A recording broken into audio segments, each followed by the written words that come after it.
Tu ne vas pas croire ce que la guerre avec l'Iran vient de révéler. Le conflit ne porte pas seulement sur les missiles, le pétrole et le territoire. Ce mercredi 29 avril 2026, ce qui ressort avec force, c'est un tournant majeur. La guerre contre le régime iranien montre la naissance d'une nouvelle forme de pouvoir, où la foi, la technologie et l'espace entrent ensemble sur le champ de bataille. Nous voyons sous nos yeux l'historique corps des gardiens de la révolution islamique d'Iran affronter une nouvelle forme de pouvoir. Je vais tout te raconter dans un instant, mais pour l'instant, tu vas vouloir t'abonner à la chaîne pour rester bien informé. Des informations en temps réel, avec la meilleure qualité journalistique jamais vue et un standard de crédibilité. Milson Alves. L'opération Epic Fury, menée par les États-Unis sous Donald Trump, a placé Téhéran sous une pression qui va au-delà du domaine militaire. Le régime iranien n'affronte pas seulement des avions, des navires et des sanctions. Il fait face à une machine qui combine intelligence artificielle, satellites, Internet satellitaire, armes laser, alliances régionales et une nouvelle architecture de sécurité au Moyen-Orient. Cependant, au sein de toute cette structure, quelques révélations sont apparues. La première révélation est le poids de la religion dans la politique mondiale. L'Iran est une théocratie chiite, protégée par la garde révolutionnaire et soutenue par le Hezbollah, les Houthis et le Hamas. Cet axe utilise la religion, les milices et le pouvoir étatique pour maintenir son influence régionale. Mais de l'autre côté, une réponse fondée sur l'identité, la sécurité et la civilisation a émergé. Avec Israël, les États-Unis et des nations arabes plus proches, les accords d'Abraham ont changé la logique du Moyen-Orient. Ils ont rapproché Israël de nations arabes comme les Émirats arabes unis, Bahreïn, le Maroc et le Soudan. Ce n'était pas seulement diplomatique, mais un changement stratégique. Ce rapprochement, qui semblait auparavant impossible, a ouvert la voie à la coopération en matière de défense, de renseignement, de technologie et de commerce. Au milieu de la guerre, ce rapprochement apparaît comme une défaite pour Téhéran. Le régime iranien a passé des années à essayer d'isoler Israël et d'expulser l'influence américaine de la région. Mais en misant sur les menaces et les groupes armés, il a fini par pousser d'anciens rivaux du même côté. Israël a été intégré au commandement central des États-Unis, facilitant la coordination militaire en temps réel avec les Américains et les alliés arabes du Golfe. Les accords ont ouvert des ambassades, des canaux de renseignement, des réseaux de défense et favorisé la coopération sur les drones et la protection aérienne. La deuxième révélation est technologique. La guerre avec l'Iran montre que l'intelligence artificielle est désormais pleinement entrée dans le domaine militaire. Des systèmes comme Maven, de Palantir, traitent des images satellites, des données de surveillance, des informations classifiées et des signaux de terrain pour aider à l'identification des cibles. Ce qui nécessitait auparavant de nombreux analystes et de longs rapports peut désormais être organisé en quelques secondes.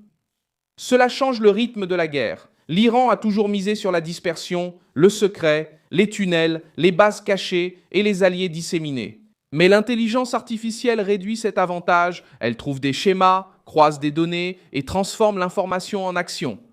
L'adversaire de l'Iran ne fait pas que surveiller, il calcule et prend des décisions à une vitesse supérieure. La guerre moderne n'attend pas. Celui qui tarde à réagir perd du terrain. L'Iran parle encore comme s'il était dans une guerre ancienne, basée sur la menace, la propagande et la résistance symbolique. Les États-Unis opèrent à un autre niveau. Données, satellites, intelligence artificielle et coordination instantanée. La distance entre la structure fermée de Téhéran et la machine technologique américaine a été exposée. La troisième révélation vient d'Internet orbital. Starlink apparaît comme un élément important de ce nouveau type de guerre. Alors que le régime iranien tente de contrôler l'information, de couper Internet, de bloquer les réseaux et de surveiller la population, les connexions par satellite ouvrent des brèches difficiles à refermer.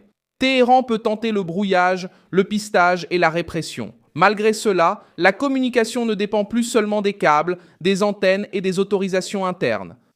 Cela touche au cœur du contrôle iranien. Un régime fermé doit contrôler ce que les gens voient et partagent. Lorsque l'information s'échappe par le ciel, ce contrôle s'affaiblit.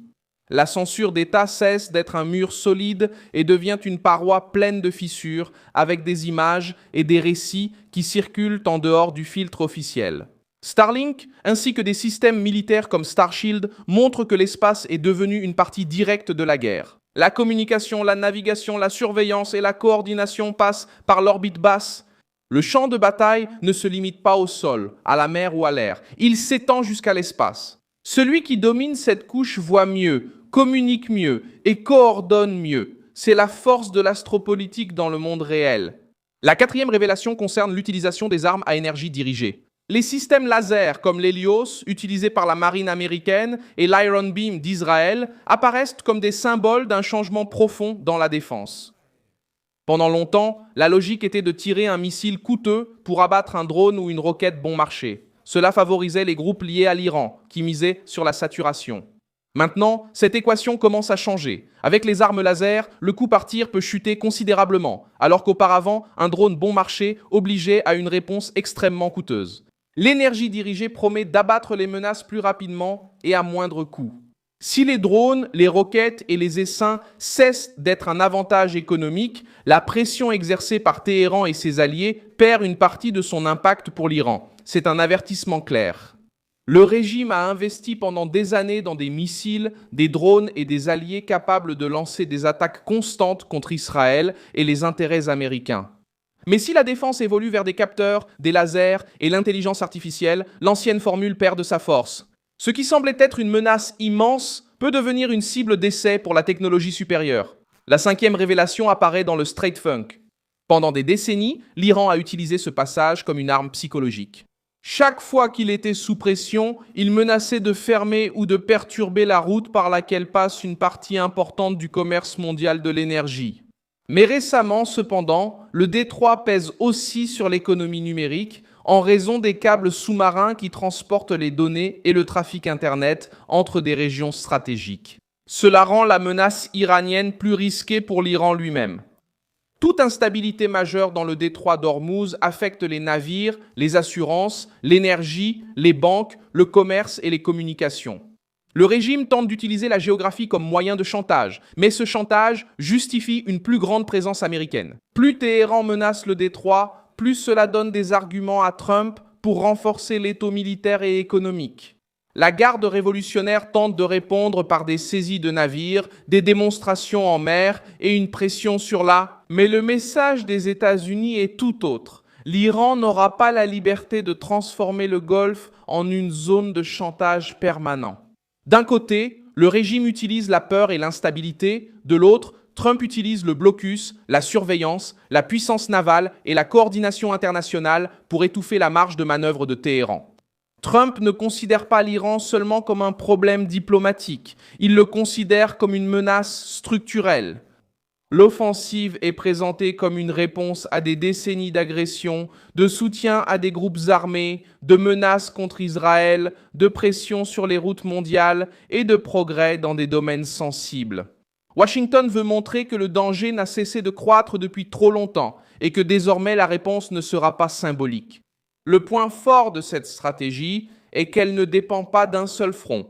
Si l'Iran tente de résister en mer, il subit une pression navale. S'il essaie de cacher des bases, il fait face à l'intelligence artificielle et aux satellites. S'il tente de contrôler l'information, il affronte l'Internet satellitaire. S'il essaie d'utiliser des drones bon marché, il rencontre la défense laser. S'il tente d'isoler Israël, il se heurte aux accords d'Abraham et au rapprochement avec les nations arabes.